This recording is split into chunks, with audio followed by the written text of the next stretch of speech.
When I was in preschool, one of my projects was to make a poster about what I wanted to be when I grew up. I wrote that I wanted to be a mom just like mine.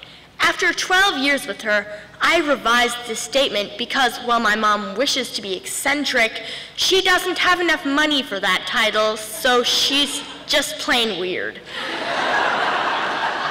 I want to be my mom minus the weird, but with more money. I know families exist where there's a TV in every room and the children have a Wii, an Xbox, a PS3, a Lamborghini. Sad to say, this is not the case with my family. Yeah, unlike most kids, I didn't get a cell phone in kindergarten. In fact, I did not receive my first rotary dial cell phone with no texting, no camera, one ringtone, you know, ring, until I turned 11. Apparently, we're trapped in the late 1800s. A hot night at our house means playing the Amish card game Dutch Blitz, or a rousing game of Scrabble, or, when I was a kid, our pretend play cannibalistic game of meat. Yeah, it gets pretty intense. Some moms seem to have difficulty discussing puberty with their daughters. Not my mom. She wanted me fully prepared for the womanly world. I was introduced to the concept of reproduction at an early age with the picture book, Where Did I Come From? By the time I was 7, my Barbies had made a withdrawal at the sperm bank. Then came the magical time when glorious Aunt Flo arrived. Let's just say it involved racing through the house with maxi pads stuck to our foreheads. Instead of going to Disneyland for vacation, we've gone to Illinois for the Groundhog's Day Festival. Then there was our other whirlwind tour of Arcola, Illinois, population -2. That trip was in honor of an episode of On the Road with Charles Kuralt. I don't even know what that means. If it was On the Road with Johnny Depp, then I might be interested. I might even bring my friends. If childhood vacationing has a name in my family, it must be Laura Ingalls Wilder. For the sake of authenticity, she not only made me stand by the shores of Silver Lake, she forced me to wade at the banks of Plum Creek. And at the tender age of 6, she had already entered me into my first Laura lookalike contest in, yes, Pepin, Laura's birthplace.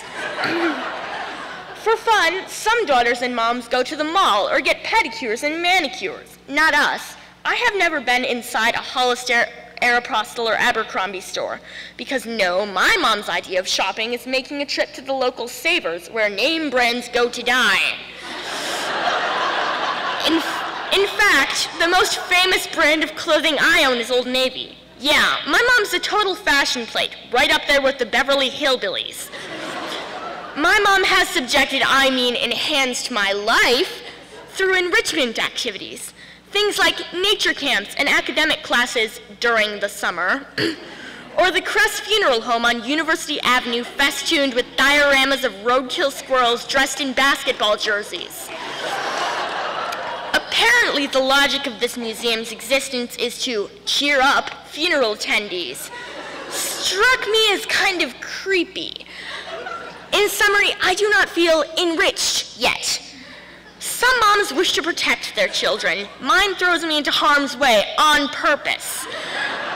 We have a book entitled 50 Dangerous Things You Should Let Your Child Do, and she proceeded to make me do them, one by one. I have done things like number 46, super glue your fingers together, and number 43, whittle, see above, the Ingalls years. And number 8, throw a spear, because my goal in life is to maim my dad's raspberry bushes. Shh, yeah, Dad, that's what happened to them. Now, this may seem like I dislike my mother, but keep it to yourselves, I actually do like her. My mom is my biggest cheerleader at all my events.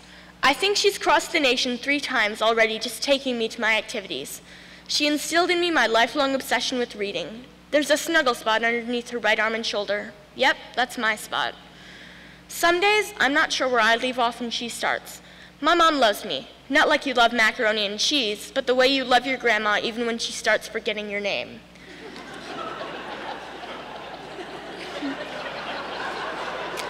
My mom is the epitome of the phrase sharing is caring. When we eat crab legs together, she always gives me the last one, even though they're her favorite food. And if she likes you, she'll try to feed you too. I think her mantra is eat, which is synonymous with I love you.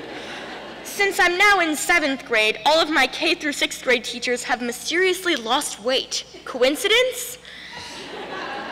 She is always doing good things for others that she doesn't want anyone to know about. For example, a good friend of hers passed away, and she still feeds her friend's husband over a year later. She has attempted to help me with my math homework, even when I don't think she really understood what we were doing. She nurses me when I'm sick. She's my role model, and I guess I actually do want to be like her. Weird. But I'd still like to have a little more money. Hey, she may be weird, but she's mine, and I'm keeping her. And who wants to be normal anyway?